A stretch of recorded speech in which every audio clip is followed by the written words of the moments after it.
तकदीर का काजी कहता है क्यों जुल्मत के दिन सहता है।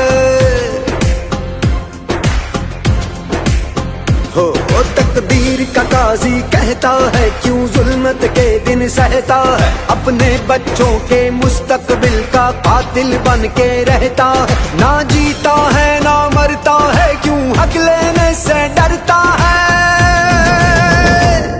है हक हमारा, है हक हमारा, है हक हमारा। हम लेके रहेंगे, हम लेके रहेंगे।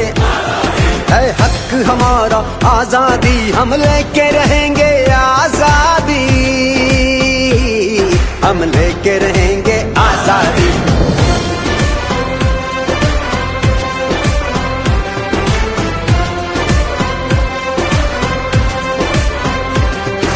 नारे तकबीर, नारे तकबीर, नारे तकबीर, नारे तकबीर।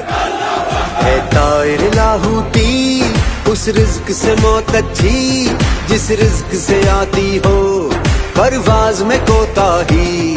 वो दौर गया जब कहरो जफा को राम मचाया करता था। जब दस्ते सितम आवाजों को खामोश कराया करता था। जब अहले खिरद की सोचों पर एक खौफ का पहरा रहता था। जब जुल्म की हर यलगार यहाँ मजलूम मुसलसल सहता